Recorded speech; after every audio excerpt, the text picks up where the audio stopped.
Ci siamo e siamo pronti anche per gli straordinari. Comunque buonasera da Corner, buonasera ad Angelo Patanè. Insieme a Carlo abbiamo dismesso lo zainetto. Abbiamo dismesso lo zainetto proprio adesso e siamo in onda. Così non ti brucio la chiamata perché siamo quelli giusti oggi.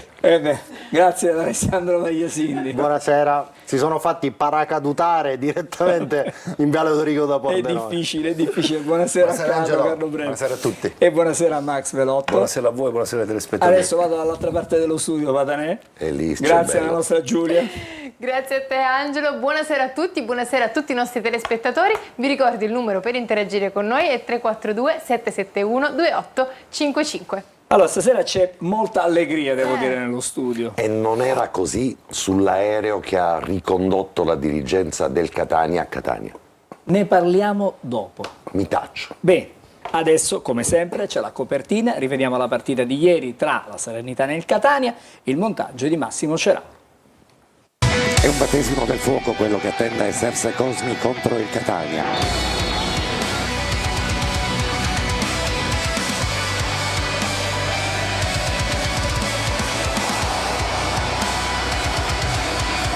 Lo scambio per Casasola, il controllo col destro, rientra col sinistro, poi Casasola la mette al centro, la girata e poi la parata di Donnarumma.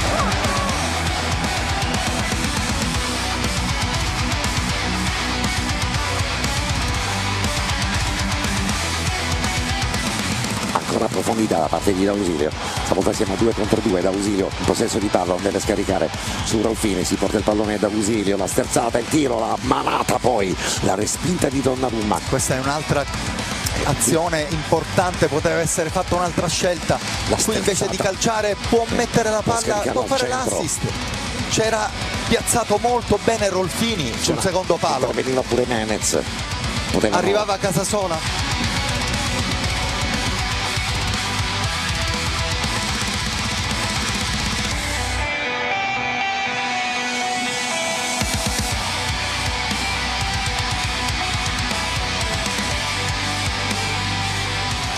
All'interno dell'area di rigore, sinistro-destro di Lescano, il pallone alto sulla traversa. Calcio d'angolo per il Catania, il primo per il Catania all'interno dell'area di rigore, una serie di rimpalli, Donnarumma non ci arriva, poi c'è fallo in attacco.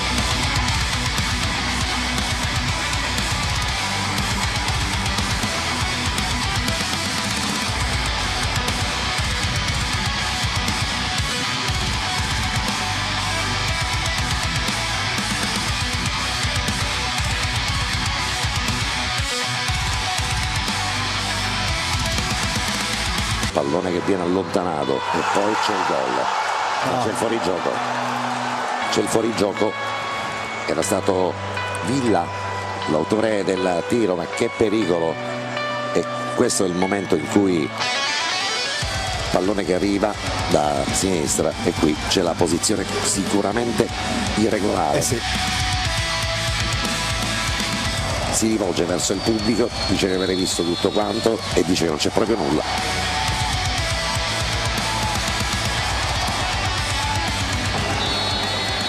Manda le due squadre negli spogliatoi, è finita.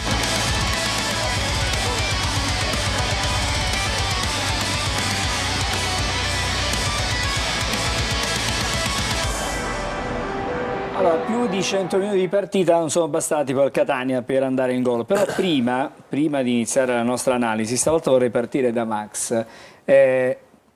Punterei l'attenzione sul direttore di gara di ieri. Ma guarda, è stata secondo me una prestazione non sufficiente, ma non sufficiente non perché c'è qualche episodio in particolare che può essere stato valutato male. A me sinceramente non ha convinto da un punto di vista tecnico, perché ci sono stati degli interventi non fischiati che andavano fischiati e addirittura ci sono stati interventi fischiati che si potevano lasciare andare. Questa mancanza di precisione tecnica ha fatto sì che, al di là delle delle decisioni quelle più importanti, le varie revisioni che ci sono state, l'annullamento del gol di fuorigioco, quindi un annullamento regolare del gol della Salernitana, nel complesso è stato un arbitro che è mancato di precisione tecnica, secondo me. Vado su questo, diciamo, su quello che è il giudizio di Max, vorrei sentire anche te sulla direzione di gara, poi ci concentriamo su quello che è mancato al Catania. No, come ha detto Max, non ci sono state delle situazioni particolari in cui l'arbitro ha inciso sulla partita, quindi quando non ti accorgi di determinate situazioni, secondo me è filato tutto liscio. Poi Max è chiaro che è lui del mestiere, quindi i dettagli li va a riconoscere lui meglio di noi tutti sicuramente. Allora resterei adesso invece su Carlo, su quella che è stata la prestazione ieri del Catania. Tu hai commentato la gara, l'hai vista assieme ad Angelo sul campo. Diciamo gran primo tempo del Catania, primo tempo veramente fatto con grande personalità, squadra che sapeva di essere superiore alla Salernitana, perché la Salernitana è una squadra ferita, una squadra malata, che in una settimana Cosmi non poteva sicuramente ribaltare, quindi è entrata in campo una squadra consapevole dei propri mezzi e ha espresso anche un buon volume, tanto volume di gioco con tante azioni offensive. Il vero problema del Catania è che ieri non aveva finalizzatori, perché se noi guardiamo i 3 attaccanti, i 2 trequartisti e la prima punta del Catania fanno 6 gol tutte e 3. Cioè, questo ti fa capire come il Catania, l'assenza di un finalizzatore vero, ha inciso tantissimo sul risultato del primo tempo, che se avesse avuto Forte o Caturano magari lì davanti, o Lunetta dal primo minuto, il Catania avrebbe sicuramente fatto suo il risultato nel primo tempo e quindi la partita avrebbe avuto un altro tipo di piega. Nel secondo tempo la Salernitana è corsa ai ripari, ha messo 2 giocatori di gamba, ha cambiato sistema di gioco, ha fatto un 4-4-2, ha arginato molto meglio le iniziative del Catania, è stato più equilibrato il secondo tempo, è mancato il guizzo, secondo me poteva averlo e poteva incidere di più sulla partita Bruzzaniti, perché ha avuto la palla per metterla dentro. E alla fine il risultato nel secondo tempo premia la Salernitana, che ha cercato di evitare danni, perché è evidente la superiorità tecnico-tattica del Catania. Bene, adesso abbiamo rotto gli schemi stasera, così abbiamo in maniera equa un uguale tempo per Patanè, per Bagliasindi, per arrivare alla prima sosta. 3 minuti poco più a testa. Cominciamo con Patanè. Allora, io ne impiegherò di meno dei 3 minuti, perché non vorrei già mettere sul piatto della nostra conversazione di oggi, perché la partita con la Salernitana l'abbiamo vista tutti, è passata, è finita, il risultato di 0-0, che non è un risultato premiale per il Catania, sia chiaro. Però incide questa partita che è passata su quello che sarà il futuro. Il bicchiere è mezzo vuoto, cioè non è il bicchiere mezzo pieno, questo sia chiaro per tutti, perché se l'obiettivo era guadagnare punti sul Benevento, il Benevento ha vinto, il Catania ne ha persi ancora 2 sul Benevento. Ma la questione secondo me è più una domanda che ho posto a Toscano e la girerei alla nostra sala stasera, ma anche ai telespettatori. Ma questo campionato, siamo giunti ormai alla 30ª giornata, sostanzialmente. 29. Siamo giunti, fatte 29. Siamo giunti alla 30ª giornata. La prossima sarà la 30ª, ma chi lo vince? La squadra che subisce meno gol, l'ho detto a Toscano, o la squadra che fa un gol in più degli avversari? E la domanda rimane sul piatto, perché, legandomi un po' a quel ragionamento che ha fatto Carlo prima, ma il Catania è davvero una squadra che non è in grado di sviluppare un gioco offensivo da fare paura agli avversari? Ovvero, il Catania ha comprato Caturano, che è stato il capocannoniere, ha Cicerelli, ma sostanzialmente giocatore che non c'è in questo momento nella disponibilità del Catania, ma là davanti ha D'Ausilio, giocatore gollifero, ha Lunetta, un altro giocatore che riesce a sviluppare gioco e gol, ha preso Bruzzaniti dal mercato di gennaio. Ma può darsi che tutti questi si siano rincoglioniti a Catania? Dovevamo bippare Patanè però. Rinci Trulliti, scusa. Adesso È una provocazione, anche lo slang fa parte di quello che è il contesto, per cui poi io alla fine di questa partita, quella di ieri, sull'aereo ho fatto un sogno, Carlo, mentre rientravi. ma ne parleremo, perché possibilmente, chissà, magari Toscano ci stupisce, perché ormai ci hanno letto le carte a Catania, ma io penso che guardando come gioca il Benevento, il Catania possa davvero giocare a specchio col Benevento. Ma ne parliamo tra un po'. Sì. Allora, adesso abbiamo il tempo Sì. giusto, il tempo... Alla 20esima giornata, alla 30esima giornata cambia impaginazione Se tattica. vuoi vincere questa partita, ho fatto un sogno, non ho detto che poi è un incubo. Svegliati, sveglia. Bellissimo. Vabbè, ne parliamo sul campetto? abbiamo Una cosa veloce. tre Un minuti. sogno sbagliato però. Cioè, in linea Ne teorica. riparliamo fra Va una bene. ventina di Guarda, minuti. se stai in 3 minuti regaliamo un minuto di messaggio Anche ai nostri meno di 3 amici. minuti. Dai. Allora, Angelo ha giustamente evidenziato la differenza di prolificità del Benevento rispetto al Catania. Ma non è un caso. Il gioco offensivo del Benevento è un gioco di annessione con una partecipazione che inizia dai difensori. I due cursori, Pierozzi e Ceresoli, sono due attaccanti aggiunti. Quindi questa squadra gioca con una proposizione che trascina il baricentro, lo porta verso l'alto e consente al Benevento di riempire l'area di rigore con tanti effettivi nel momento in cui va a finalizzare. Il gioco offensivo del Catania è un gioco di strappi.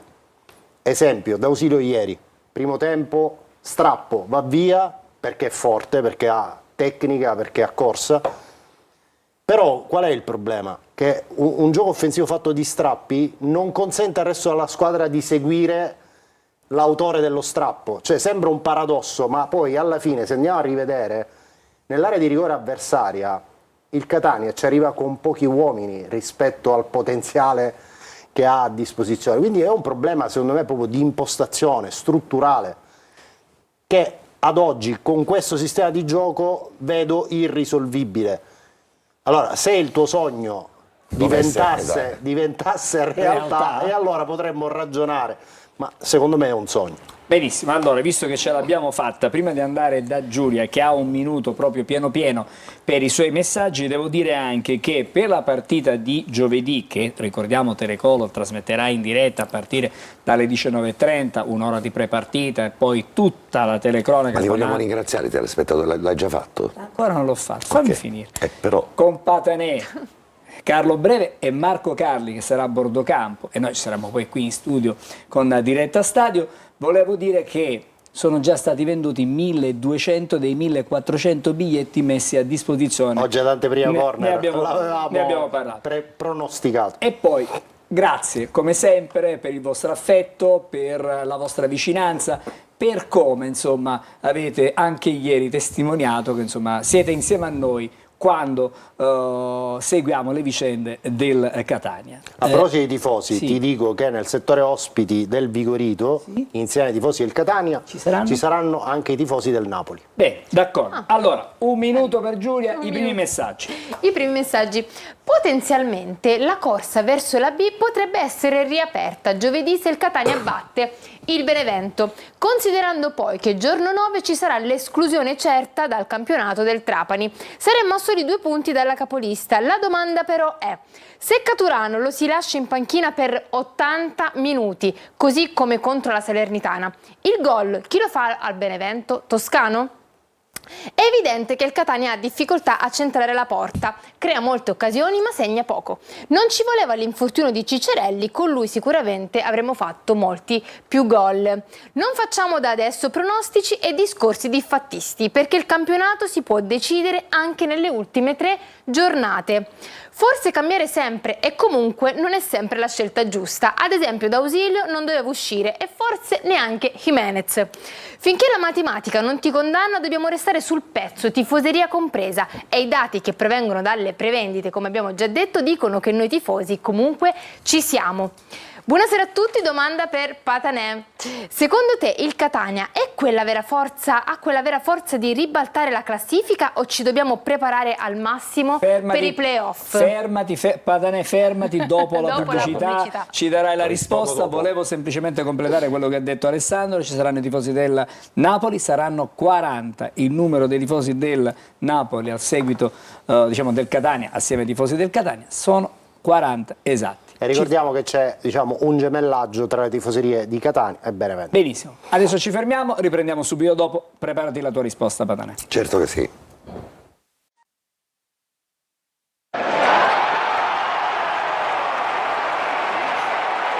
Allora, ricominciamo dalla risposta che Patanè doveva a un nostro telespettatore. Allora, la potenzialità il Catania ce l'ha, lo dicono i numeri, lo dicono il curriculum dei giocatori, lo dice l'espressione di gioco che questa squadra riesce a sviluppare, e quindi il Catania, per quanto mi riguarda, non è assolutamente secondo al Benevento.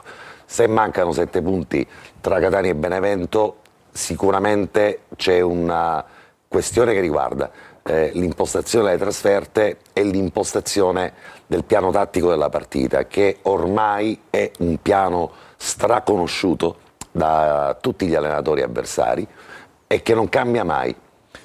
Adesso la provocazione te la giro, Alessandro. Io guardavo il Benevento. Il Benevento gioca con 4 difensori, 2 centrocampisti, 3 trequartisti e un attaccante. Allora mi chiedo cosa abbia di meno il Catania per non poter giocare con questo sistema di gioco o modificarlo all'occorrenza questo sistema di gioco. Abbiamo 2 centrali fortissimi, sceglietene 2 a caso, poi abbiamo Donnarumma da una parte, Casasola dall'altro. In mezzo al campo c'è Di Tacchio e poi c'è un Quaini che è un giocatore che sta crescendo in maniera esponenziale, quindi Ma anche Di Noi ieri ha fatto anche Di bene, Noi ha no? fatto bene, ma i 2 titolari sarebbero, per quanto mi riguarda, Di Tacchio e Quaini. E poi abbiamo 3 trequartisti su 4, fate voi la scelta, no? Perché abbiamo d'ausilio Bruzzaniti, Jimenez, Lunetta, 3 trequartisti, uno Rolfini, 1 e 2 li potete tenere in panchina. Là davanti cosa hai comprato a fare Caturano? Se è in condizione di poter giocare e non lo fai giocare o lo fai giocare 10 minuti? Questa è la domanda che mi sono posto. E Gagliano, magari... scusi, che puntata è questa di corner? Adesso me lo chiedere. Di questa stagione? No, No, sarà la 30esima, 30esima o 31esima. Quante puntate abbiamo occupato per questo ragionamento? Questo ragionamento, però, Alessandro, abbiamo sempre rispondi. molte di queste puntate. E cosa è cambiato? Niente. Perfetto. Però Andiamo Alessandro, ascoltami Alessandro. Stasera Io Patanè fa le domande e mentre Esatto. Alessandro risponde in maniera telegrafica. Io reputo che siamo alla Red Razionem. Questo è un momento, perché tutte le volte che ci siamo confortati con ci sono tante giornate ancora, gli scontri diretti devono ancora arrivare, abbiamo la migliore difesa del campionato, adesso il Benevento è a 7 punti, il Catania è 7 sotto, deve vincere questa partita perché altrimenti, sì, d'accordo, non si fa così la macumba, possiamo giocarci le altre partite, sperare nello scivolone, nella estromissione, tutto quello che vogliamo, ma sul campo la vince il Benevento. E quindi a fronte di una situazione del genere reputo che una riflessione in tal senso vada fatta anche da chi mette in campo la squadra. Io non so... Angelo, scusami, il Red Razionem, a mio avviso, doveva essere il post Potenza Catania, già d'andata. Quell'1-1 che ancora grida vendetta e brucia, contro una squadra in 10 per 75 minuti, quello doveva essere il Red Razionem. Però Alessandro... Oggi siamo 3 mesi dopo ed è tardi, perché in questo frangente è maturato il distacco tra le 2 squadre. Ricordiamoci che a fine girone d'andata Catania e Benevento erano a pari punti. Alessandro, ma allora tutto scusami, il distacco è maturato nel girone di ritorno. ma sei un po' alla Lampedusa, No. sei da Gattopardo, cioè tutto cambia perché tutto rimane uguale. Ti sto dicendo, Se doveva allora eravamo essere così, 3 mesi se fa. sei Tommasi di ma già è Lampedusa, tardi, allora, ti ho detto che già è tardi. già me ne basta uno Tommasi di Lampedusa. Ma dico, No, ammettiamo che il Catania vinca a Benevento. ma- Dico, D'accordo. 4 punti rimane un vantaggio importante a 8 giornate alla fine, eh? Cioè, Alessandro, non stai contendendo siamo. il primo posto a una squadra che si è trovata lì per caso. Stiamo parlando di una squadra costruita per vincere come è stata costruita per vincere il Catania. Esatto. E allora Quindi la ci risposta- devono essere tante di quelle congiunture astrali favorevoli che, oddio, ci può stare, ma per quello che oggi ha raccontato il campionato, il Benevento merita il primo posto, Benevento- indipendentemente da quello che sarà il passaggio di giovedì sera. Per Benevento me, Catania è uno spartiacque per tutti. È uno se lo spartiacque. vogliamo disegnare così, È uno sei spartiacque libero per di la farlo. classifica. Io non sono d'accordo. Angelo, È uno Angelo, spartiacque. però tu arrivi a Benevento a -7 Sì, e capisci che quando sei in campo, anche quando dovessi vincere, vai a -4.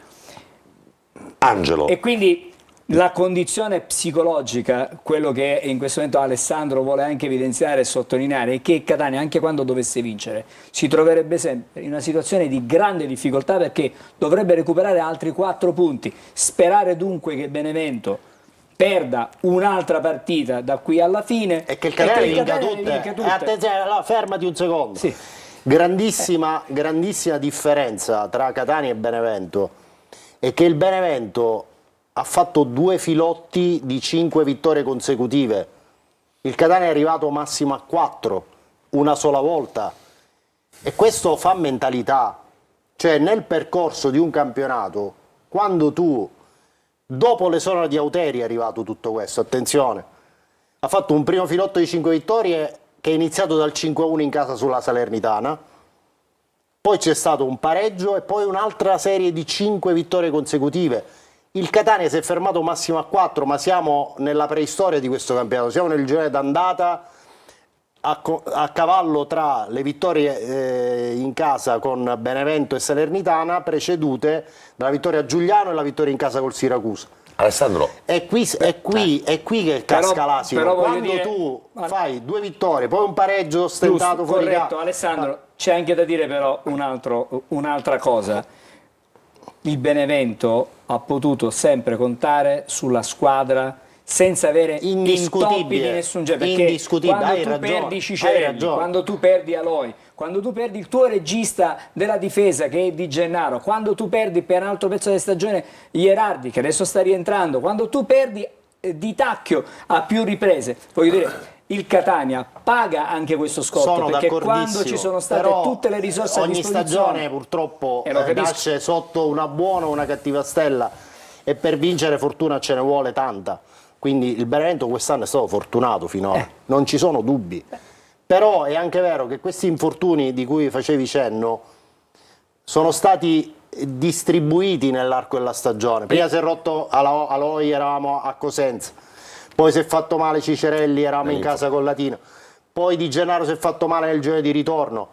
Comunque hai avuto, tra virgolette, un modo per assorbirli anche attraverso interventi in chiave di mercato, perché comunque Bruzzaniti è arrivato per non far rimpiangere Cicerelli, Carnielutti e Miceli sono arrivati per non fare rimpiangere Di Gennaro, Di Noi è arrivato per non fare rimpiangere Aloi, quindi comunque il club anche in chiave di rinforzi si è mosso, ha dato a Toscano quello che lui ha chiesto, perché io non credo che Carnielutti e Miceli insieme non valgano Di Gennaro da solo.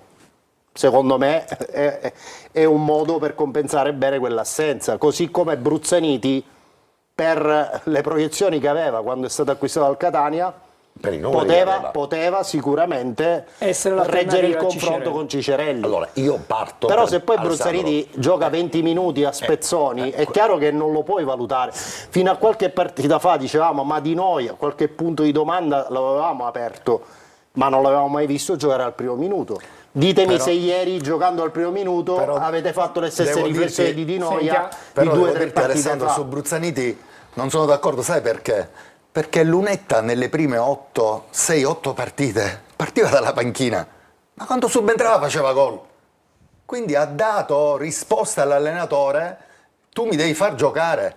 Sì, la ma migliore risposta di un un conto è che tu hai 30 anni e sei un giocatore bravo, scafato, è un conto che ne hai 24 e che giocavi nel Pineto, però- c'è una differenza. Ecco, lo però devi avere inserire la a personalità. Bruzzaniti. Ieri Bruzzaniti deve avere la personalità di entrare e incidere sulla gara, perché ha avuto l'occasione per incidere, ha saltato bene l'uomo. Fra ha l'altro devo calciato dire male. che questa occasione non è stata riportata negli highlights che vengono confezionati È stata una bella e vengono giocata. prodotti, però Tra non da l'altro noi. l'avevano trovato in una situazione di 1 contro 1, lui è molto bravo nell'1 contro 1, è rientrato lì, deve far gol o mettilo deve dal prendere la porta ma con più mettilo dal cattiveria. primo minuto, dagli 3-4 partite per fare dimostrare Questo è un quel altro- suo valore. questo è un altro discorso. E guarda che quanto può incidere anche Questo è un sulle altro palle discorso. inattive, Però, sui calci d'angolo, sulle subentrando, punizioni. Alessandro, Tantissimo, subentrando, perché è si sempre può pericoloso. essere decisivi, come lo è stato Lunetta. Un trentenne lo può fare meglio di un 23enne che viene dal Pineto, secondo il mio modesto parere. Io non ho capito niente, cioè nel senso che hai detto tutto è il contrario di tutto, Bene. nel senso che hai raccontato un'analisi perfetta, arrivando alle conclusioni che erano sostanzialmente quelle comuni sulle quali abbiamo basato il nostro ragionamento dall'inizio di questo campionato fino ad ora, ma alla fine non colgo le conclusioni. No, te le ho già La dette le conclusioni. conclusione Reiterazione è- è mera potenza Catania. E allora, lì ma secondo cosa me deve ci deve fare? essere l'input per cambiare sistema cosa- di gioco, giocare cosa un deve- calcio più coraggioso con 2 attaccanti. Cosa deve fare con una società? la difesa a 4. Ok, cosa deve fare la società? La società osserva, valuta, non penso che stia dormendo. E tu che pensi che da Potenza in poi la società non abbia monitorato Ogni quelle che club sono... professionistico nella sua dirigenza ha il dovere di controllare tutto e di pretendere il massimo. Oggi perché siamo- quest'anno l'obiettivo dichiarato era la promozione diretta. Siamo alla vigilia della 30ª giornata di campionato e tra 3 giorni si gioca a Benevento Catania. Io parto con la convinzione, con la voglia, col desiderio forte di andare a vincere questa partita, perché altrimenti se di ritorno non dovesse esserci questo risultato, che sia un X, mi auguro proprio di no, una sconfitta, che non sia la vittoria, è evidente che il Catania dovrà definitivamente rassegnarsi a lottare per mantenere il secondo posto. Ieri l'intervista di uno che è navigatissimo e scafatissimo come Serse Cosmi ha subito a fine partita detto una cosa fondamentale: ragazzi miei, qua lavoriamo per il terzo posto, ora rilassiamoci, ha detto la piazza, ora state buoni, fatemi lavorare. Ma lui lo può dire perché è appena arrivato. Perfetto, ragioniamo nell'ottica del terzo posto e prepariamoci ai playoff. Questa squadra, con la memoria di cambio pezzo per pezzo, non cambio sistema di gioco, utilizzo sempre gli stessi uomini, col contagocce alcuni, con testardaggine altri, può vincere, è preparata mentalmente a vincere i playoff. E allora è un ragionamento che noi affronteremo venerdì. Io mi auguro fortemente che venerdì torniamo raccontandovi di una vittoria importante del Catania fatta con questo sistema di gioco, che è quello che ormai conoscono anche i bambini alle scuole elementari. Come gioca Toscano, gioca con questi, poi fa questo cambio, mette quello per quello, lo sanno tutti. Bene, abbiamo la migliore difesa del Angelo, campionato. però con questo sistema di gioco, come dici tu, ieri il Catania ha costruito delle occasioni, è mancata nella fase realizzativa. Angelo, non basta costruire le azioni, non basta, non serve, perché se in questo momento del campionato abbiamo sempre detto, mancano tante partite, un ragionamento più alla distanza, ma siamo arrivati a Salernitana-Catania, una squadra, la Salernitana, lasciamelo dire, tutto sommato fa più altisonanza il nome che l'espressione di gioco che abbiamo visto ieri. Una squadra, Costruita male. una squadra di media classifica, tant'è vero che Raffaele non è stato cacciato a caso, perché è una squadra costruita male, in fretta e furia, che non ha trovato un'espressione di gioco e che Cosmi non ha. Sarà stata costruita male, Angelo, però la Salernitana ha un parco attaccanti, ha un portiere che certamente per la Caro categoria Angelo, non il è portiere male. è stato fischiato nelle ultime 4 giornate e là davanti Ma tutto dipende da quella che è poi la squadra, la resa della squadra. Guarda la classifica. Adesso la vediamo.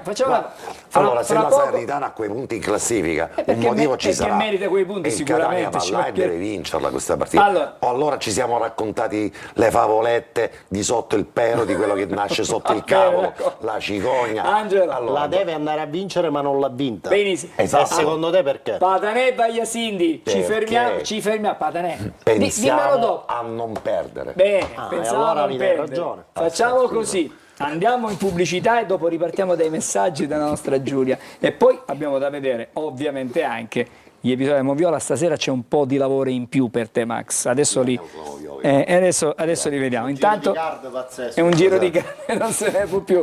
Pubblicità dopo.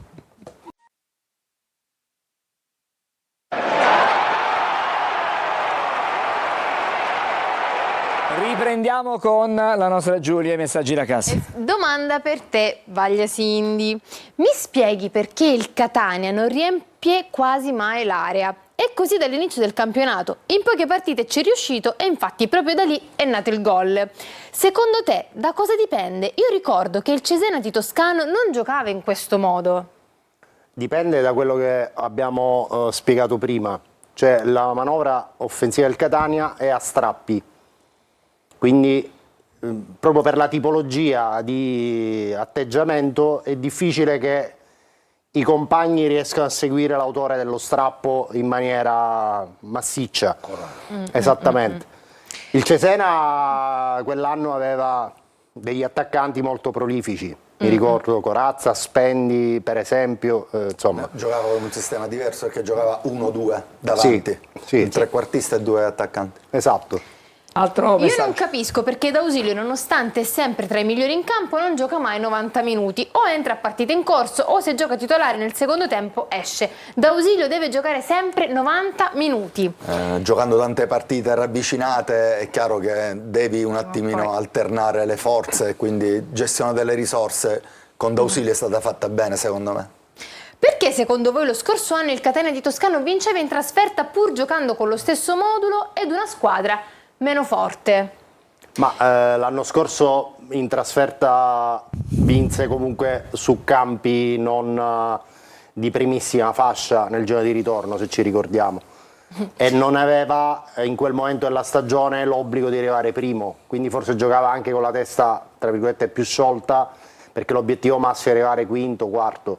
Diverso quando tu hai in testa il primo posto e vedi un'altra squadra allontanarsi da te e quindi la testa sicuramente pesa di più. Ultimo messaggio. Per come gioca il nostro grande mister, anche se avessimo Ibrahimovic in avanti, avrebbe problemi anche lui a fare gol. Si dia una svegliata perché questo campionato lo ha perso lui. Bene, allora questa è una riflessione del nostro telespettatore. Adesso apriamo il capitolo Moviola. Abbiamo 7 episodi, alcuni sono più... ci stuzzicano di più, altri un po' di meno perché sono più tecnici, diciamo così, da un punto di vista regolamentare anche, Max. Sì, partiamo subito dal primo episodio, che è la chiamata FVS da parte del Catania per questo intervento, questo presunto intervento, doppio intervento, prima di Capomaggio da dietro e poi di Matino da davanti. Io sinceramente a presa diretta, a velocità normale, avevo dei grandissimi dubbi che fosse calcio di rigore, per il tipo, analizzando le immagini, né se c'è una pizzicata da parte di Capomaggio sul tallone di Casasola, ma se andiamo ad analizzare l'intervento di Matino è un intervento scomposto, ma non tocca mai il giocatore del Catania. Prossimo. Ma quindi qui diciamo la panchina è stata ingannata dalla chiamata di Casasola che ha chiamato la card. Ma, sicuramente sì, cioè, è l'ennesima chiamata di Casasola che lui come si sente toccato, come si sente diciamo spinto, quant'altro, ha questa abitudine a chiamare immediatamente la card. Io Sono 5 mi pare, max. Sì, 4-5 chiamate sempre su Casasola, sì. Ricordiamo alcune veramente secondo me non proprio, sono card sciupate.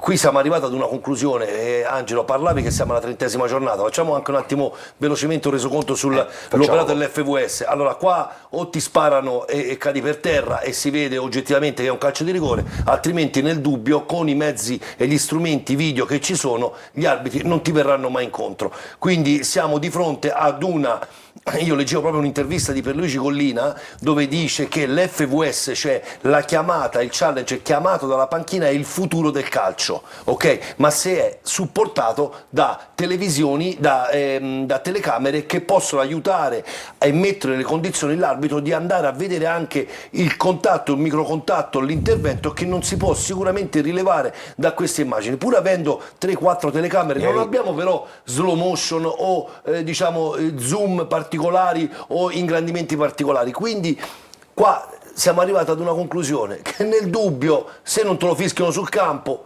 non te lo fischieranno. Adesso voglio sentire cosa dirai poi invece sulla card che ha chiamato Gosling, perché se questa era in dubbio di calcio di rigore non c'è, e allora lì mi pare che il contatto sia... No, io l'ho detto subito, oggettivamente lo anticipo questa cosa qua, cioè se noi dobbiamo, noi inteso noi operatori del settore, noi pubblico, noi tifosi, noi qua, dobbiamo valutare un calcio di rigore solo ed esclusivamente dall'oggettività, cioè dal fatto che esista un contatto ed è evidente, l'immagine ce lo restituisce, allora se mettiamo sulla bilancia questi due interventi è più oggettivo l'intervento di Di Tacchio sul piede del giocatore della Salernitana se andiamo a cercare il contatto. Che numero è, Angelo? Così lo vediamo. Un attimo. Andiamo in ordine. Andiamo in ordine, altrimenti il fallo su Rolfini, questo meritava qualcosa allora, di diverso. Allora, questo qua è uno degli errori che secondo me un arbitro, e faccio una premessa importante, questo è un arbitro che sicuramente l'anno prossimo lo vedremo calcare i campi di Serie A e Serie B. Detto questo, io da un arbitro come questo, perché per me non è stato sufficiente? Perché un intervento del genere, quando un giocatore scarica il pallone, in questa situazione qua, scarica il pallone a campo largo, si vede meglio, cioè e viene completamente abbattuto con, vedete, un blocco, un body check, ma non è un body check fatto con il corpo, è un gesto volontario fatto con il gomito alto, a limiti tra l'imprudenza e la condotta violenta. Quindi questo qua è un intervento che meritava non solo il calcio di punizione ma anche l'ammonizione, e Matino, per il tipo di gioco che ha Matino, ammonirlo al 31esimo del primo tempo significava condizionare molto le giocate di questo giocatore che per tutta la partita ha fatto quello che ha voluto. E questo gli è stato concesso dall'arbitro. Per questo io dico, l'arbitro per me, un arbitro di questo livello che fa Salernitana Catania, non è che stai facendo, con tutto rispetto, Monopoli. Scusa Max, ma poteva chiamare la panchina del Catania la card per una poteva chiamare espulsione? La card per l'espulsione, poteva chiamare la card e l'arbitro poteva verificare al monitor, concedere il calcio di punizione ma ridurre al giallo. Poteva fare il lo giallo. Poteva fare, certo. Questo lo poteva fare. Questo è un meccanismo che secondo me il Catania ancora non ha assimilato, cioè il Catania si gioca le card, interviene con le card solo ed esclusivamente negli episodi particolari. Invece molte società, si è visto e ci siamo accorti durante il campionato, che utilizzano la card per arrivare comunque ad un altro scopo. Facciamo per esempio, per assurdo, se Matino fosse già stato ammonito e qua l'arbitro non interveniva, il Catania si giocava la card per una condotta violenta,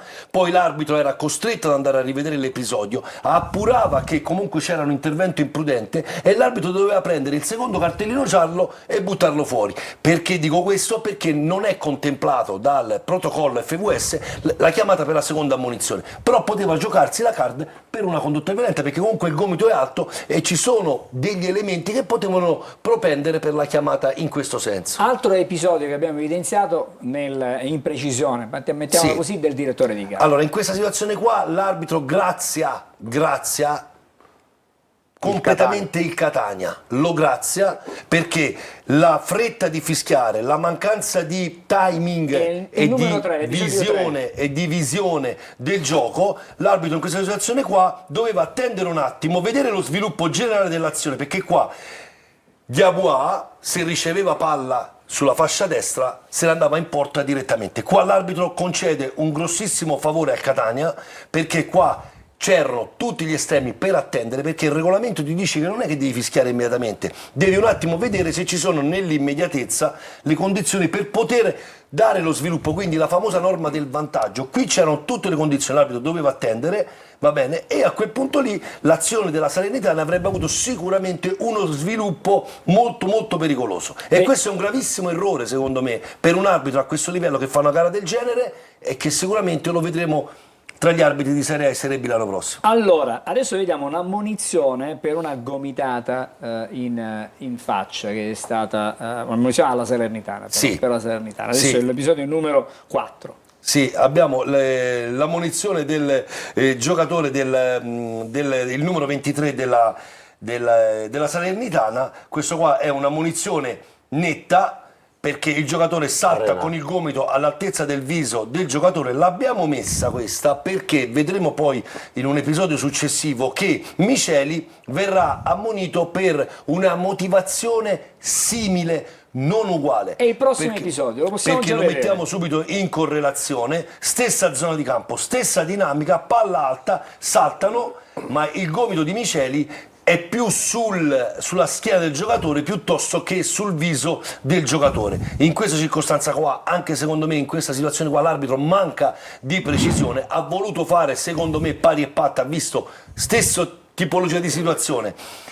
Era una partita dove comunque non si era giocato molti provvedimenti disciplinari, e ha ritenuto nella sua testa di equilibrare i provvedimenti disciplinari prendendo questo provvedimento che è simile ma non è uguale a quello fatto nei confronti del numero 23 della Salernitana. Ci sono gli ultimi 2 episodi, gol annullato alla Salernitana e poi l'FVS che chiedeva di vedere subito Angelo Patanè. Vabbè, Vediamo il gol subito della Salernitana l'abbiamo messo per onore di cronaca, ma è già a velocità normale, in presa diretta. Ho detto è fuori gioco, loro, gli arbitri, hanno disposizione di far continuare l'azione, perché se siamo in una situazione al limite, va bene, qua l'assistente sicuramente nell'auricolare già chiama il fuorigioco all'arbitro, l'arbitro fa continuare, e già quando arriva qua mette il fischietto in bocca, e già qua vedete ora, guardate, Fischia qua prima c'è ancora che fischia Villa pure calci. prima che il pallone entri in area di rigore, poi mette il fischietto in bocca e ora alza il braccio. Quindi diciamo, non si può parlare nemmeno di rete annullata, perché ha interrotto il gioco prima era talmente evidente. Non stiamo parlando dell'episodio di Siracusa dove l'assistente doveva rimanere giù, perché io ho reperito informazione e quant'altro, e vi posso garantire che l'episodio di Siracusa ha, secondo me, sbagliato, lo ripeterò a vita, l'assistente, perché in quella situazione lì, a differenza di qua dove te hai una posizione oggettivamente irregolare, a Siracusa l'assistente doveva rimanere giù con la bandierina. L'arbitro avrebbe rivista all'FVS e non avrebbe mai annullato, perché non c'era un riscontro oggettivo che ti poteva contraddire, e avrebbe convalidato la rete. Allora, ultimo episodio, e così vediamo anche cosa è successo nell'area di rigore del Catania. Eravamo già praticamente quasi a fine partita. Faccio una premessa importante: qua il Catania secondo me rischia moltissimo, qua Di Tacchio rischia veramente molto, perché il livello arbitrale che abbiamo in Serie C, se chi va a rivedere l'FVS, chi va a rivedere l'immagine all'FVS, va a cercare l'oggettività. Ok? Il rischio, la paura che abbiamo avuto tutti quanti, tra virgolette, è quella che l'immagine restituisce comunque un pestone di Tacchio nei confronti del giocatore della Salernitana, che poi accentua la caduta, che poi può rientrare in una pizzicata, la caduta è anomala e quant'altro. Secondo me molto più di quello di Casasola, che certo, qua noi possiamo rilevare, Angela, qua noi possiamo rilevare un'oggettività, cioè qua io posso certificare che c'è un pestone, poi che lui cada, colpisce con un calcio a Di Tacchio, cade poi 3 secondi dopo, il pallone viene comunque giocato da Di Tacchio che lo rinvia e quant'altro, sono poi tutti elementi che hanno contribuito a non concedere il calcio di rigore. Però per come è visto il calcio, questo arbitro, con le disposizioni che avrà l'anno prossimo in Serie A e Serie B, se andrà, un episodio del genere, con le telecamere che ci sono in Serie A, che ti zoomano sul piede di Di Tacchio, questo qua fischierà calcio di rigore al 100%. Bene, allora ci fermiamo qui con gli episodi da Moviola. Poi iniziamo con un po' di grafiche Certo, e di messaggi. prima qualche messaggio e poi le grafiche che abbiamo già preparato fra pochissimo. Restate insieme a noi.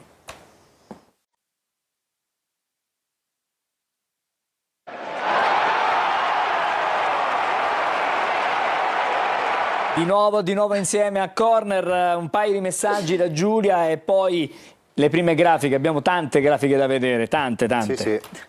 Vagliasindi Alessandro ti scrive: Vagliasindi io proprio non lo capisco, fino a poco tempo fa non si poteva tenere, per lui eravamo troppo forti, oggi è peggio di Giacomo Leopardi. Ma Mi dispiace.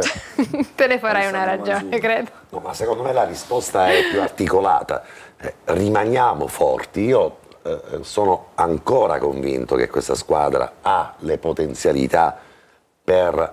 le potenzialità e ancora probabilmente all'ultimo treno per Londra, cantavano negli anni 80, la Train to London, e questa è l'unica fermata, l'ultima, per cercare davvero di misurarci con una proiezione fantastica, tutto quello che volete, ma accorciare le distanze sarebbe sicuramente un momento, potrebbe essere un momento Ricordatevi di un Napoli-Milan del 1° maggio del 1988, quando il Milan andò a vincere a Napoli e superò il Napoli in classifica. Anche perché, bravo Max, esempio perfetto, anche perché poi cosa può capitare? E Maradona non voleva nemmeno una sciarpa rossonera. Esatto, che si invertono poi le dinamiche emotive. Da inseguitori diventi inseguito, puoi probabilmente aspettare un mezzo passo falso. Io tutto sommato il Benevento, questa enorme espressione di gioco nelle ultime giornate di campionato non l'ho vista, però ragazzi segnano e quindi c'è chapeau. E allora se il Catania cambia mentalità e se il Catania dovesse ritrovare probabilmente la verve delle prime giornate di campionato, io mi auguro che torni ad essere la squadra più forte e più strutturata di questo campionato e di questo torneo, perché di questo secondo me siamo stati tutti convinti. Deve ritrovare i finalizzatori, Angelo, deve ritrovare Lunetta, deve ritrovare Caturano, perché Forte in questo momento non è a disposizione. Questi sono giocatori che fanno gol, riescono a fare gol. Carlo, quelli che ieri erano, ma per forza di cose, perché non c'erano tante soluzioni, non hanno nei 16 metri l'habitat naturale, perché Rolfini, che è tanto dà tanto alla squadra in termini di voglia, di volontà, è una seconda punta, non è un uomo d'area di rigore, assolutamente. Quell'habitat non gli appartiene, lui ha bisogno di giocare con una punta accanto, e allora lì può diventare devastante, così come a Foggia per esempio, accanto a Forte, attaccato benissimo alla profondità, perché già c'era Forte che impegnava qualche altro uomo e riesce a spaccare la partita. Da prima punta fa una fatica enorme, perché non ha i movimenti per essere un finalizzatore. Ma alla fine stiamo dicendo tutti quanti che qualcosa deve cambiare in questa squadra, e non può cambiare a Cazzim cose che deve andare ad essere cattivo davanti alla porta, non basta, perché tutti vorremmo andare a segnare, tutti gli attaccanti vogliono andare a segnare. Probabilmente c'è qualcosa che riguarda un po' il sistema, la tattica, perché alla 30ª giornata, se sono vere le premesse, ma se al sistema di ieri gli metti Caturano e Lunetta, fanno gol. Il Catania ha perso 7 punti, Angelo, scusami, da Sorrento. Ma Carlo, da 4 giornate fa ha perso 7 punti. Ma chi non ha messo Caturano?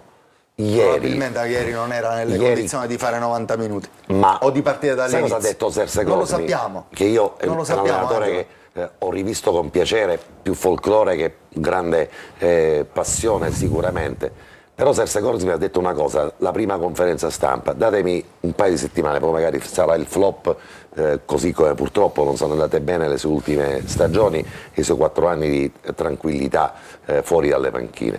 Però ha detto, fatemi avere un'idea di questa squadra, dopodiché io darò certezze. Ci saranno i titolari che giocheranno con quel sistema, con quello schema, e giocheranno 90 minuti di partita, gli altri subentreranno.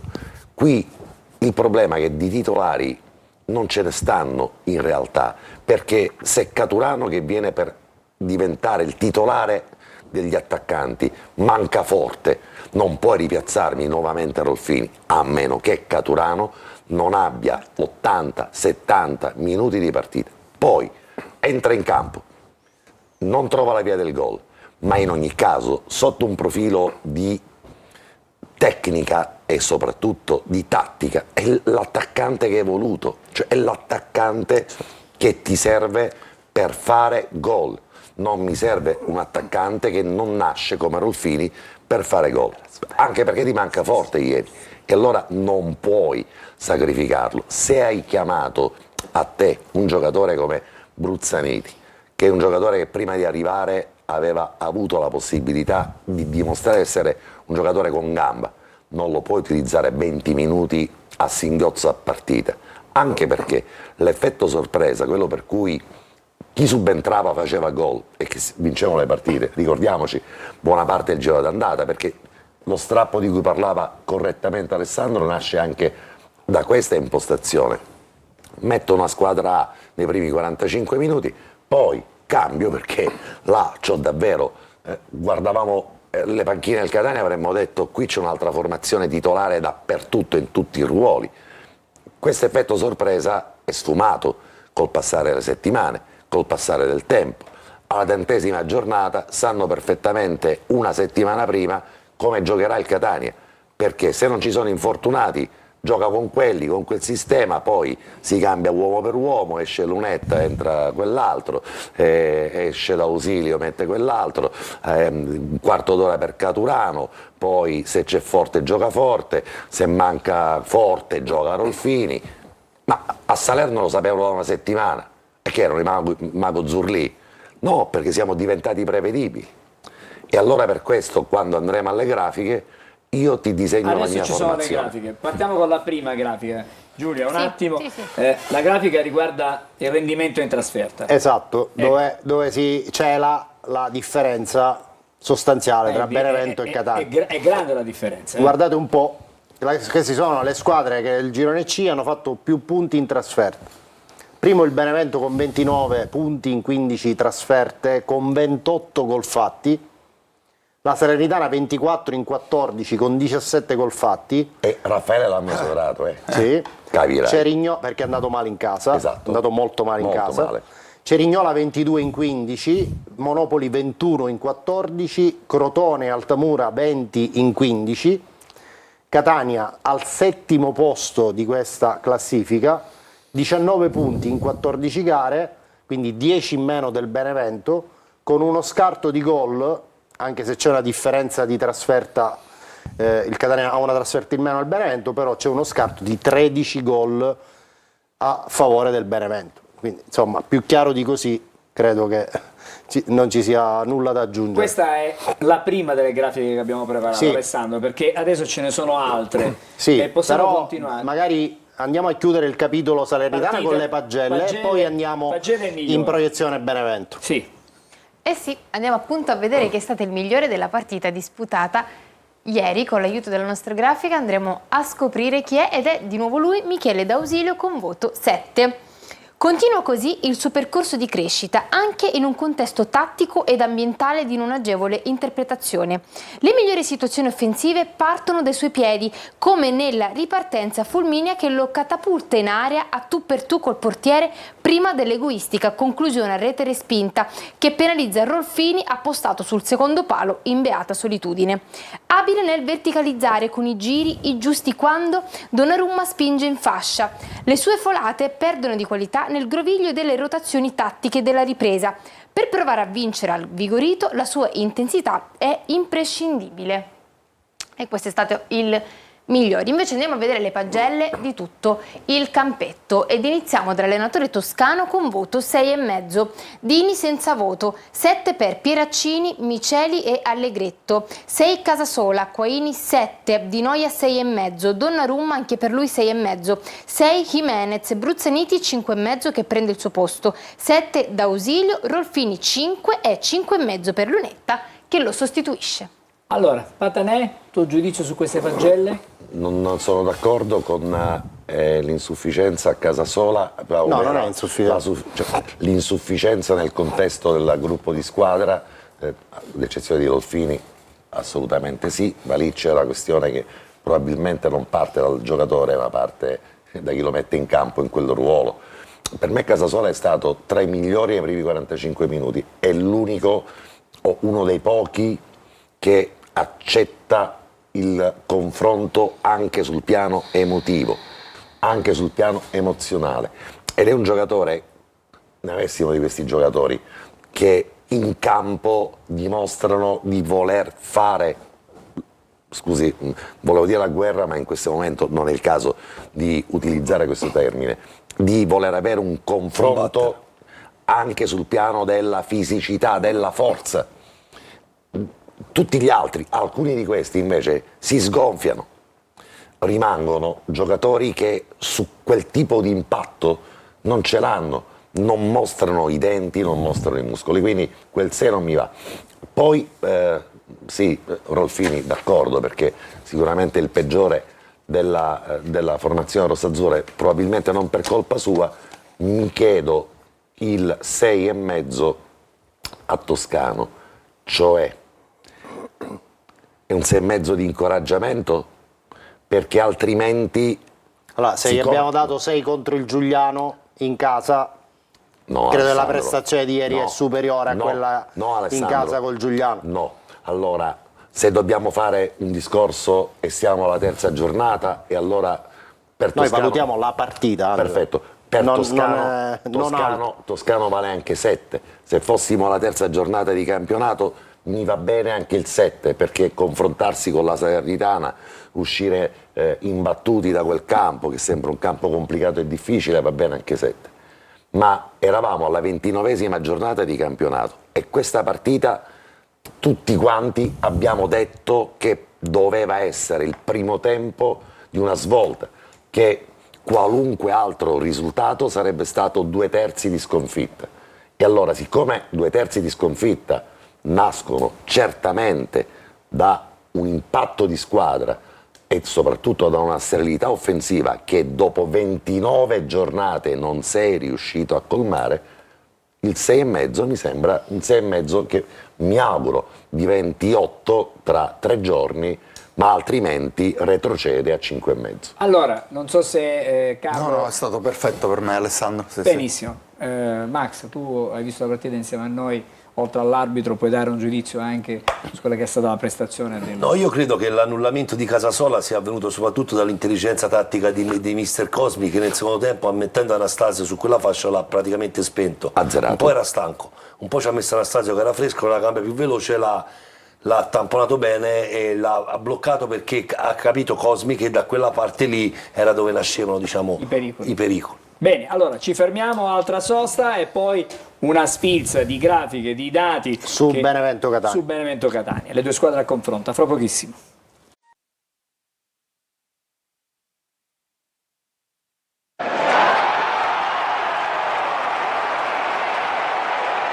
Non litigate anche quando c'è la pubblicità, state un po' tranquilli. No, allora, stavamo ricordando i cartoni animati degli anni 80, c'era Grisù che Farò da il grande pompiere. voleva fare il pompiere. e chi fa il pompiere? Stasera è Patanè il pompiere. Stasera- No, non penso, guarda, Io secondo sono me- il piromane e lui è il secondo me pompiere. è più pompiere lui. No, tu eri, Sì, tu sì. eri sull'aereo e ci hai sfrugugliato. Vediamo un po' di Io ho fatto il piromane, Patanè. però poi resta fatto il pompiere, sì, le pagelle sono sì, da pompiere. sì. Vediamo un po' di grafiche, sì, vediamo sì, cosa sì, ci la dicono i pagella numeri. Da Grisù. Patanè, le grafiche. Alessandro, Andiamo in ordine di emissione, così come concordato con la regia, Sì. con la prima grafica che riguarda questo confronto che ci porta alla vigilia del confronto diretto. Girone di ritorno, quello che dicevamo prima, il divario tra le due squadre è maturato nel girone di ritorno, perché il Benevento fuori casa ha vinto sempre tranne a Caserta, il Catania ha vinto solo a Monopoli e poi o ha pareggiato o ha perso. È tutta qui la differenza tra le due squadre. Quindi 26 punti il Benevento nel girone di ritorno, 19 il Catania, 8 vittorie e 2 pareggi, nessuna sconfitta, 22 gol fatti, 8 subiti per la squadra di Floro Flores, 5 vittorie, 4 pareggi, 1 sconfitta, 14 gol fatti e 6 gol subiti. E ci dice anche questa grafica che non necessariamente bisogna avere una difesa blindata per fare tanti gol, perché il Benevento ha subito solo 2 gol in più del Catania nel girone di ritorno, ma ne ha segnati 8 in più. Hai dato numeri, non so se fa parte delle tue scherbate, però abbiamo parlato della differenza in trasferta, però ti voglio pure dire che il Benevento in casa... Ci arriviamo. Stai calmo. Ci arriviamo perché stasera siamo molto preparati con le grafiche. Ci arriviamo.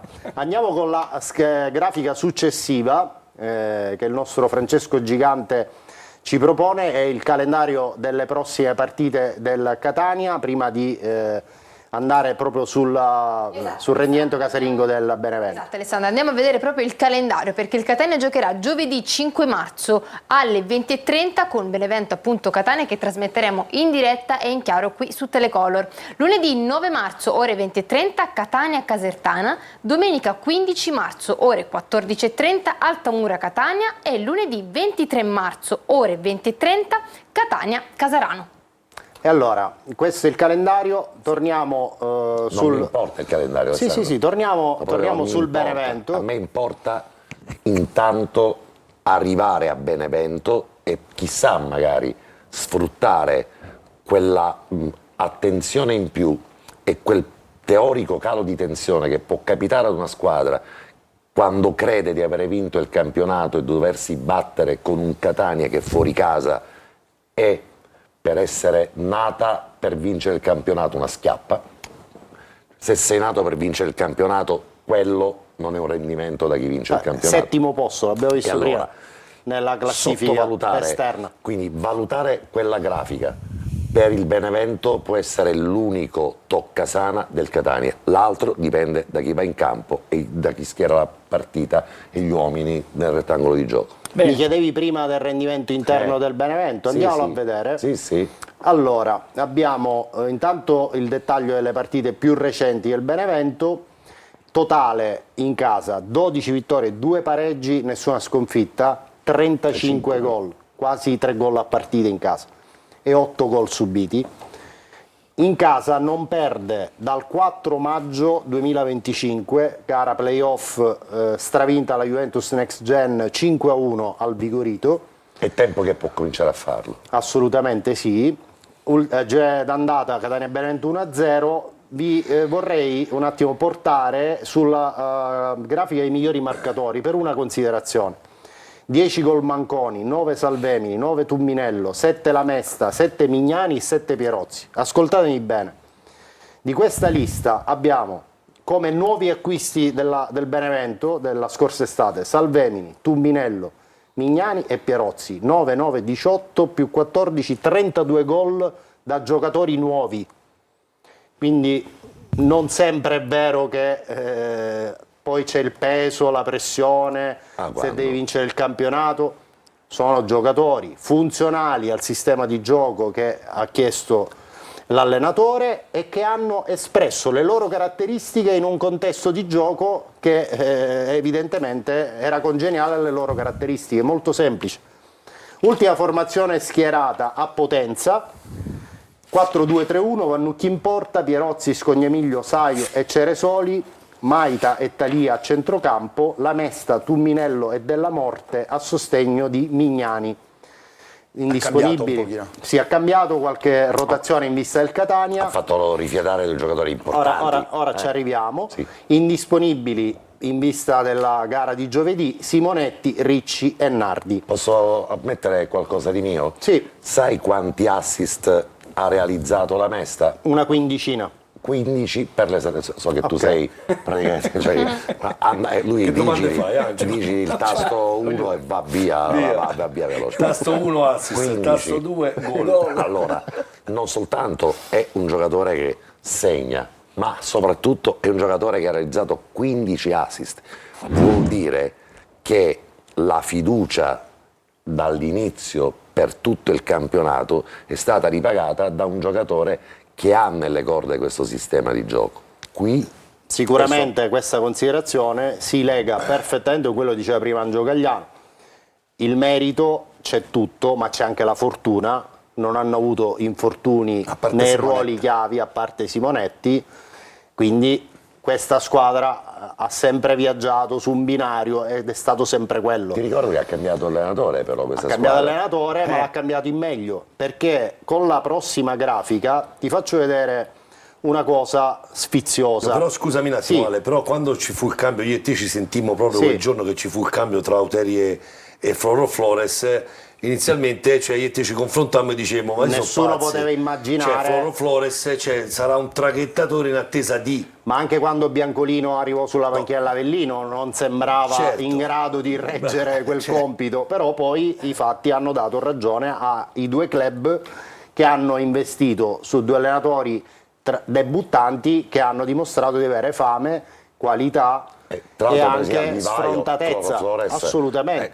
è allenatore che conosce quello che è l'indirizzo della società. Però che guarda è che condiviso. è cambiato il Benevento rispetto a quello che abbiamo visto a Catania nel girone d'andata. E c'è la grafica, Se possiamo c'è la dare grafica.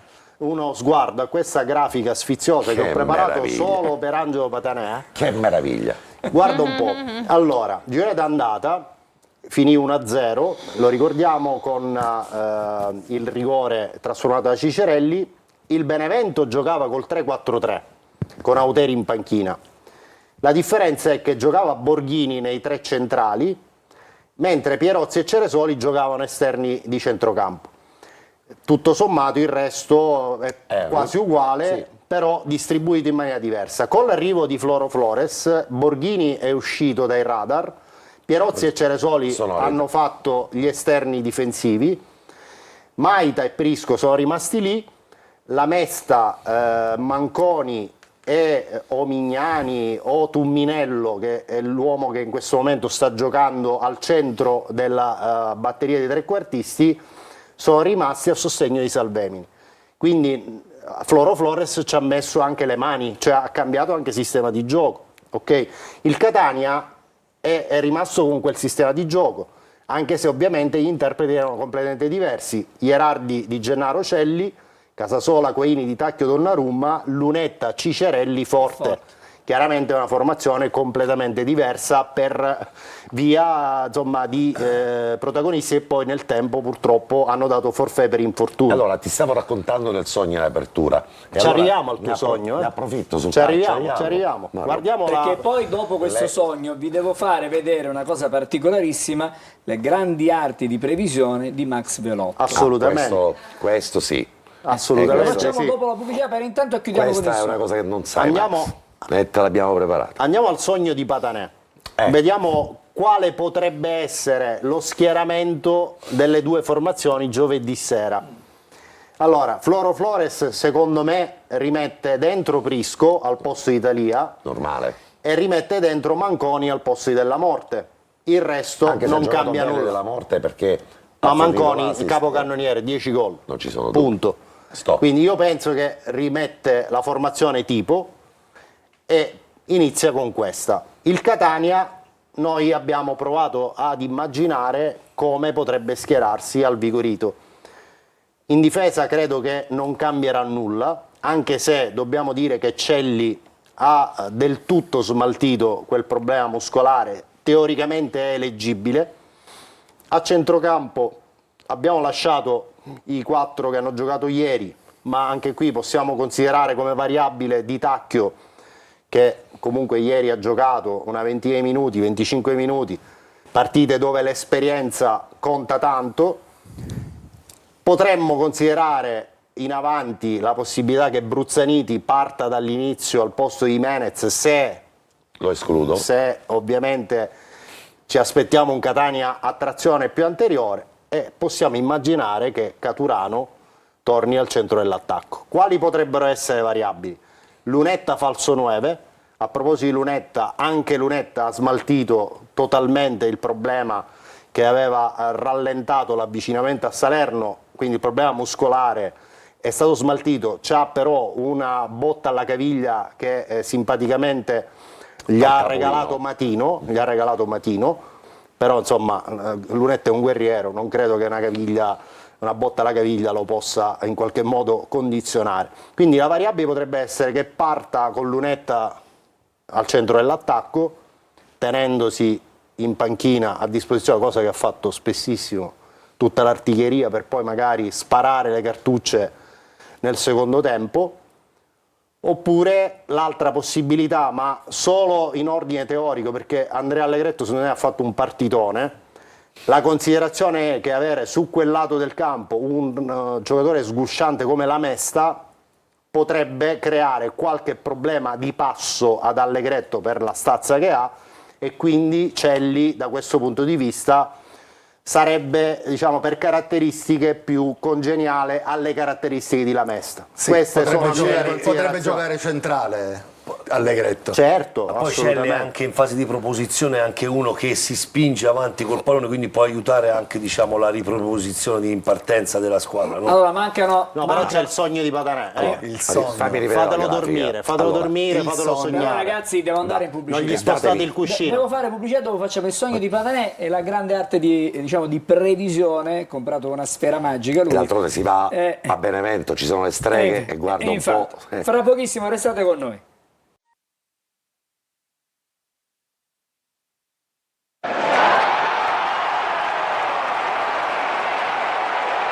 Ultimi 10 minuti di corner, partiamo dal sogno Ma di... non gli spostare il cuscino. Assolutamente, dal sogno di Patanè e poi la previsione invece di Max Velotto, previsione che poi sveleremo perché parlo di previsione. Chiedo ai nostri ottimi tecnici di riproporci l'ultima grafica andata in onda per accompagnare in questo lungo sonno Angelo Patanè. Allora, se Toscano stanotte dovesse pensare per una volta di mettersi a specchio col Benevento, Sì. io reputo che avrebbe giocatori e ruoli coperti e anche in abbondanza. Benevento gioca un 4-2-3-1 e il Catania Toscano può scegliere tra due centrali fortissimi, ne abbiamo fatto tanti nomi, decidete voi. Due esterni saranno Casasola e Donnarumma, li piazziamo in una difesa a 4, a centrocampo mettiamo Guaini e Di Noia, se volete, o possiamo mettere un Guaini e Di Tacchio. Poi abbiamo una batteria di trequartisti che sulla carta, ne abbiamo in abbondanza, non è di tanto inferiore alla Mesta, Dumminello e Manconi, perché possiamo utilizzare d'ausilio Bruzzaniti, Jimenez, Lunetta, Lunetta, Rolfini. e davanti c'è un giocatore che la scorsa stagione e prima dell'arrivo a Catania aveva fatto più gol di Salvemini. E allora mi chiedo, se magari mi dovessi svegliare e dovessi ritrovare questa formazione, chissà, so che è un sogno impossibile, perché poi i sogni li fai, poi ti svegli e rimani deluso. Mi auguro che il Catania vinca con la formazione che vuole Toscano e ci dia la possibilità di Guarda poter questo dire... messaggio. Poter dire Patanè quello- continua a sognare. Esatto, quello è stato solo I have a dream. esatto, solo un brutto sogno, no? Perché altrimenti chissà. Vabbè, insomma, questo... Sì, il Catania si metterà a specchio del Benevento, solo con interpreti diversi probabilmente, perché si metterà con i 4 difensori, alzerà Donnarumma, così come ha fatto sempre con squadre schierate 4-2-3-1. Ma io parlavo di Solo interpreti. che gli interpreti, chiaramente tu ti auguresti degli interpreti No, diversi. ho fatto più un offensivi. sogno, io non faccio Ci può l'allenatore. stare tranquillamente. Io non Ci faccio potrebbe l'allenatore. stare far giocare Lunetta largo Esatto. e quindi togliere uno dei due dei 3 difensori, giocare con la difesa a 4, Lunetta largo che pareggia perché Esatto. si metterebbe a specchio, dall'altro lato d'ausilio, e un 3/4 Carlo, che potrebbe sicuramente, chissà che non ci pensi, dai. Quella partita la devi Ma al di vincere. là degli uomini la devi vincere con grande autorevolezza. Però, Carlo, gli Devi uomini essere- contano, gli uomini devi essere contano. convinto, così come lo sei stato a Salerno, più cattivo sotto porta, con giocatori più affini a fare gol. Posso dire una cosa? Sì, però adesso c'è Velocissima. il sogno l'abbiamo Il chiuso. sogno, vabbè, ovviamente già evaporato. Dai, il sogno è il Evaporato. sogno, dai. Se il sogno è il Alessandro, Sì, 30 sì, sì. secondi perché dobbiamo, Telegrafico, ho una clip da telegrafico. fare vedere. Allora, a mio avviso, il Catania deve avere in testa che deve fare 2 gol, perché il Benevento un gol, a mio avviso, lo segna sicuro. Ok? Partiamo da questo presupposto. Quindi speculare troppo sullo 0-0 può essere un peccato capitale. Pensare di portare la partita sullo 0-0 per poi liberare i cavalli nel secondo tempo su questa partita non è una buona idea. L'altra considerazione che comunque faccio è che il Benevento, a mio avviso, ha già toccato il suo picco di forma, ma nelle ultime 3 partite ho visto qualche segnale in controtendenza, perché anche a Potenza ieri, se il primo tempo fosse finito 2-0 per il Potenza, non ci sarebbe stato nulla da dire. Il Benevento ha fatto ottimi 10 minuti del secondo tempo, ha fatto il gol e poi ha gestito. Quindi non è la squadra che ha scalato la classifica a velocità siderale, è in un momento in cui c'è un piccolo trend di discesa. Allora, dal sogno al realismo, adesso però chiedo a Francesco Gigante, che ci segue in regia, di mandare una clippettina di qualche settimana fa, di qualche giorno fa, 17 non di qualche febbraio. 19 febbraio. Vedete questa clippettina e poi ne La parliamo. domanda di Angelo La domanda Patanè è- che chiedeva: secondo te chi poteva essere l'arbitro di Benevento Catania? Sentiamo. Secondo me ci sta pure che si possa vedere un terzo anno giovane che sta facendo molto bene, e io uno l'avrei anche dicelo, dai. indicato. Secondo me molto probabilmente, per come Il profilo, sono le mie il profilo. valutazioni, potrebbe essere anche Drigo. Allora, potrebbe essere anche Drigo. E allora? È Drigo. Vediamo.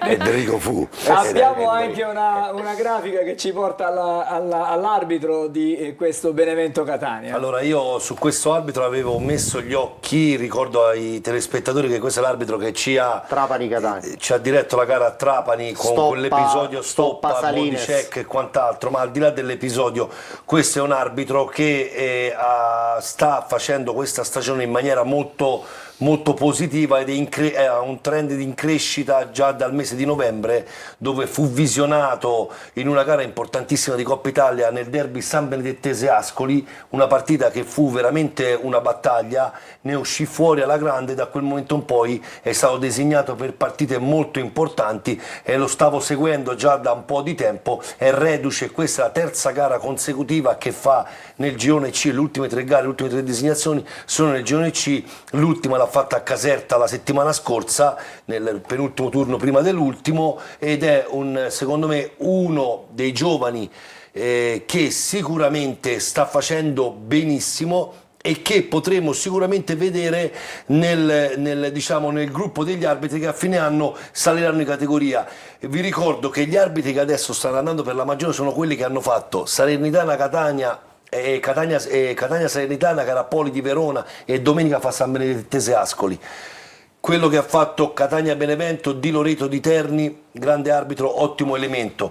L'altro elemento è questo Drigo. Poi abbiamo anche l'arbitro che abbiamo visto ieri a Salerno, che torna a ripetere, è un arbitro che ha delle ottime credenziali, ma ieri secondo me ha peccato un pochettino di ingenuità e di inesperienza, ma sono tutti arbitri giovani e questa è la tendenza che sta avendo il disegnatore. Non si affida più tanto all'esperienza di un Ubad, di un Madonia, di un Lovison, ma si affida alla tenacia, alla caparbietà e all'intraprendenza di questi giovani arbitri. Benissimo, abbiamo fatto anche il ritratto dell'arbitro, abbiamo qualche minuto, non fare domande, No, Giulia, solo una lettura Posso di darvi una notizia invece extracampo? Extracampo?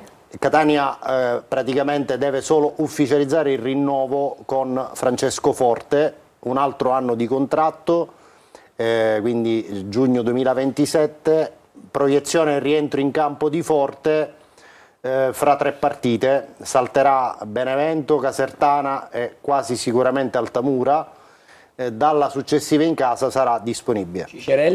Cicerelli sta lavorando con il gruppo, inimmaginabile che possa essere a disposizione già per giovedì, magari per Altamura non è escluso che possa essere già considerato per avere minutaggio. Un minuto da Giulia. Una provocazione mi risponderà alla prossima puntata di Corner, così hai tempo per pensarci e prendere informazioni. Dopo le prestazioni che ha fatto, per come era partito, per come è stato messo in campo e ha sempre risposto bene in qualsiasi tipo di ruolo, secondo te perché il Catania non sta ancora valutando il rinnovo di Allegretto? Io lo farei rinnovare immediatamente, perché è un ragazzo serio, ha dato grandissima prova di professionalità ed è un buon giocatore. Un minuto lo fa sempre. tra i Ragazzi, migliori in campo. assolutamente. Un minuto. Forse il migliore Ma anche insieme a Peters merita su noi Un minuto di messaggi, adesso ci torniamo poi magari venerdì, Giulia. Allora, qui siamo ancora alle pagelle. Scusate, non sono d'accordo. Ieri Pieraccini ha fatto una grande partita. L'unico che ha messo la giusta attenzione e cattiveria. Il migliore è Pieraccini. Avevano lo stesso E basta. voto, non per fare polemiche. Altro messaggio? Hanno la voglia di segnare personalmente e non passano la palla al giocatore libero. Questa è una considerazione una del nostro considerazione telespettatore, importante. Non viene però tenuto in considerazione che tra un mese il Benevento dovrà affrontare la Salernitana fuori casa e Cosmi avrà già sistemato il gioco e anche il pubblico. Sarà un finale da cardiopalma e ci sono diverse motivazioni che ci fanno ancora ben sperare. Ultimo messaggio. Patanè, il gioco del Catania ti ha fatto innervosire così tanto che ti mangiasti l'ugna e ti calasti Magaruito da Susaro. Mamma mia, veramente, grazie Su Giulia. questo dito Vale, potremmo sono scrivere diventato. poemi, ma Vabbè, lasciamo perdere. ci fermiamo qui. Stendiamo un dito pietoso. Benissimo, grazie Giulia. Ci fermiamo qui, grazie a voi, grazie a tutti voi per averci seguito, alla prossima. Ci ritroviamo Giulia, possiamo già dirlo quando ci ritroviamo? Giovedì. Giovedì sera vediamo a giovedì. partire dalle 19:30 saremo qui per raccontarvi Benevento Catania e Esatto. poi venerdì ci saremo ovviamente anche Nuovamente con con Corner. Corner. Grazie Giulia, grazie a Grazie a Max voi. Velotto, Grazie a voi. grazie a Carlo Breve, Grazie Angelo, buona serata. Alessandro Vagliasindi. Grazie a voi. Patanè. Angelo, io penso positivo, altrimenti non parto. È un po' quindi- Lorenzo Giusto. Cherubini, un po' Giovanotti. Esatto, penso Mi piace. positivo. Però mi devi ufficialmente fare una promessa. Sì? No. Se c'è un episodio dubbio nell'area di rigore del Benevento e il giocatore coinvolto è Casasola, tu ti devi alzare dalla postazione e urlare non chiamare la carta. Siamo calmi, Esatto. basta, ok. Stiamo Fra calmi. poco, Questo ho messo il c'è- dito così. fra poco Ok. c'era Perché sia un differita segnale per integrale casa sola. della partita di ieri tra Salernitana e Catania. Il commento lo sentirete di Angelo Patanè e Carlo Breve. Vi aspetto ovviamente giovedì con Alberto Cegalini chiaramente per Diretta Stadio 19:30, poi saremo qui venerdì per il solito corner, ma nel pomeriggio di venerdì alle 14:30 ci sarà ancora anteprima corner. Buonanotte, ci fermiamo qui. Buonanotte a tutti.